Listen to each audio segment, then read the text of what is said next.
تبلیغ کے بارے میں تھوڑا سا بیان کریں بھائی. وہ تبلیغ کے بارے میں کسی خاتون نے مسئلہ پوچھا تھا، خواتین کا تبلیغی جماعت میں جانا یہ کیسا ہے؟ بعض لوگ اس سے روکتے ہیں. یاد رکھو کہ اگر یہ جو تبلیغی جماعت میں جو خواتین کا جو سیٹ اپ ہے نا مستورات کا، یہ اتنا اعلیٰ اور عرفہ ہے.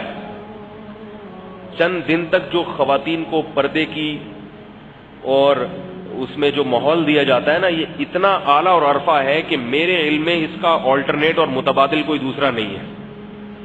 میرے علم میں کوئی قرآن حدیث کی روشنی میں دعویٰ نہیں کر رہا، ایک تجرباتی بنیاد پر، مشاہدے کی بنیاد پر ایک دعویٰ کر رہا ہوں. اس سے کیا فائدہ ہوتا ہے؟ خواتین معمولات پر آ جاتی ہیں، گھر میں تلاوت کا ماحول. تبلیغ میں 3 دن جب رہتی ہے نا تو وہ بہت سکھایا جاتا ہے. علماء کو اس پر یہ اشکال ہوتا ہے کہ عورت کے لیے گھر سے نکلنا یہ شریعت میں پسندیدہ نہیں ہے، تو یہ 3 دن کے لیے نکل کے جو جائیں گی تو یہ شریعت میں اچھا نہیں ہے.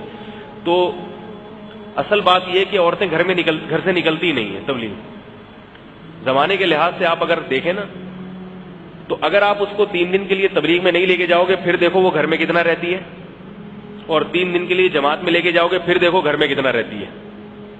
3 دن کے لیے جو لے کے جاؤ گے نا وہ 3 دن تک گھر میں ہی رہے گی، کہیں نہیں نکلے گی وہ.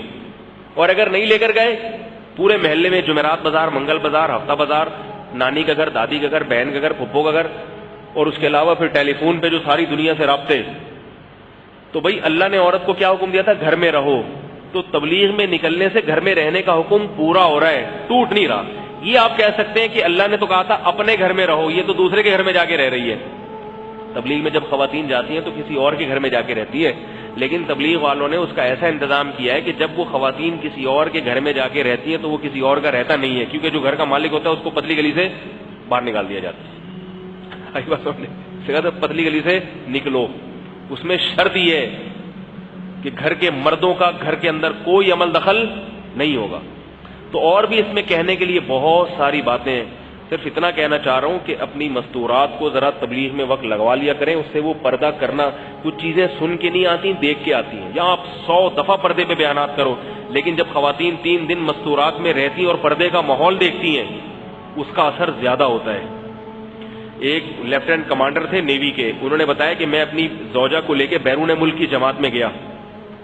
وہاں کہتے ہیں ہم کسی گھر میں گئے، وہاں ہم نے جب تعلیم شروع کی تو ایک آدمی آیا، اس نے کہا کہ میں اپنی بیوی کو حج پہ لے کے جانا چاہتا تھا، لیکن میری بیوی حج پہ نہیں گئی کیونکہ وہاں اسکارف لینا پڑتا ہے. پردے سے اتنی نفرت تھی اسے کہ بھائی میں اسکارف نہیں لے سکتی.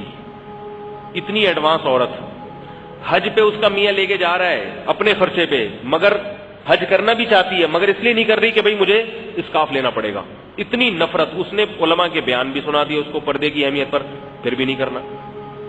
تو وہ کہتے ہیں کہ ہماری جب جماعت وہاں پہنچی تو ہم نے جب گشت کیا تو ان کو کہا کہ بھئی گھر کے مردوں کو کہ بھئی آپ اپنی مستورات کو بھیجیں. وہ اس کی بیوی آئی، 3 دن اس ماحول میں رہی ہے، اور کہہ رہے ہیں جو عورت چہرہ یعنی پورا جسم کا پردہ کرنے کے لیے تیار نہیں تھی نا، اسکارف تک چہرہ، حالانکہ اسکارف میں تو چہرہ کھلا ہوتا ہے مگر وہ اس پہ بھی تیار نہیں تھی، بال کھلے رکھنے والی. کہہ رہے 3 دن ہمارے ساتھ رہی ہے جماعت میں اور اس نے مکمل پردہ کر لیا، چہرہ بھی جس میں، ہاتھوں میں دستانے بھی. اور کہہ رہے میرا میاں میرے پاس آیا، وہ لیفٹیننٹ کمانڈر جو نیوی کے، وہ بتا رہے میرے پاس آیا، وہ کہہ رہے کہ بھئی یہ تم لوگوں نے کیا جادو کیا، میں اس کو حج کرا رہا تھا، یہ حج نہیں کر رہی تھی، اور اب یہ میں تو پہلے چہرہ کھول کے لے کے جا رہا تھا، اب یہ کہہ رہی چہرہ بھی نہیں کھولوں گی، میں ہاتھوں پہ دستانے بھی لوں گی. یہ کس کا اثر ہوتا ہے؟ ماحول کا. تو اس لیے خواتین جو جماعت میں جب نکلتی ہیں تو ان کو بڑا اچھا ماحول ملتا ہے. یہ وہ والا دور نہیں ہے کہ گھروں میں آپ ان کو بند کرنے سے آپ کہیں فتنہ نہیں ہوگا. اگر ان کو گھر کے باہر کوئی اچھا ماحول مل رہا ہے تو بعض دفعہ وہ ماحول میسر کرنے میں فتنہ نہیں ہوتا. گھر کے اندر میں بعض دفعہ فتنہ ہوتا ہے، گھر میں ٹی وی لگا ہوا ہے، بہن کے پاس موبائل ہے، سارا دن بیٹھ کے گپے مار رہی ہے اور سارا برا ماحول بنا ہوا ہے، تو وہ گھر تھوڑی رہا، وہ تو گھر بھی باہر ہی. اللہ تعالیٰ ہمیں سمجھنے کی، عمل کی توفیق عطا فرمائے. سبحانک اللہم و بحمدک، نشہد ان لا الہ الا انت، نستغفرک.